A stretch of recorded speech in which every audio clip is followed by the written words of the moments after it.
സംശയമുള്ളത് എങ്ങനെ ഈ രൂപമായെന്നുള്ളത്. വീഡിയോ ഫുള്ളായിട്ട് കാണുക. അപ്പോൾ ഈ രൂപം മാറിയതെങ്ങനെയാണെന്ന് നമുക്ക് മനസ്സിലാക്കാൻ പറ്റും.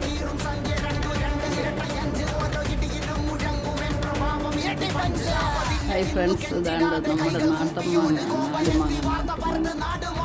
എൻ്റെ വളരെ ഇതെങ്ങനെയാണ്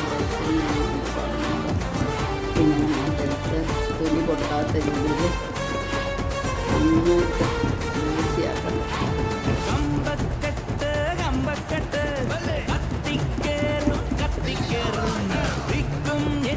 എല്ലാവർക്കും അറിയാമെന്ന് അറിയത്തില്ല, ഇപ്പോഴത്തെ കുട്ടികൾക്കൊന്നും എന്തായാലും അറിയത്തില്ല. നമ്മളൊക്കെ ചെറിയ പരുവത്തിൽ ഈ മാങ്ങ കൊടുക്കുന്നതൊന്നും നമുക്കെടുത്തില്ല.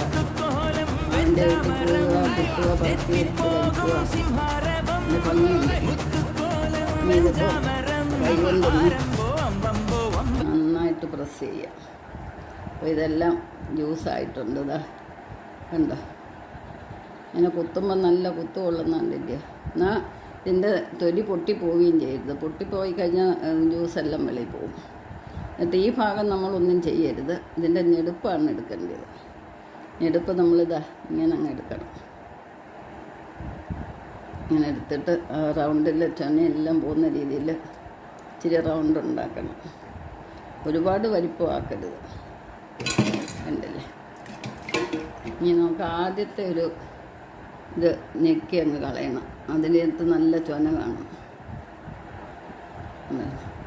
ചെറുതായിട്ട് ഞെക്കുമ്പോൾ കണ്ടോ, ഇതാ ഈ വൈറ്റ് കളറിൽ വരുന്ന അതിൻ്റെ ചൊനയാണ്. ഇനി നമുക്കൊന്ന് കഴുകി കണ്ടല്ലേ. ഇനി വരുന്ന ജ്യൂസാണ് മാങ്ങ ജ്യൂസ്.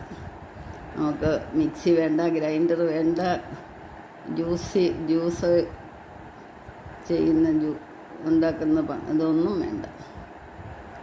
നമുക്ക് വെറും കൈകൊണ്ട് മാത്രം നമുക്ക് ജ്യൂസ് ഉണ്ടാക്കാം.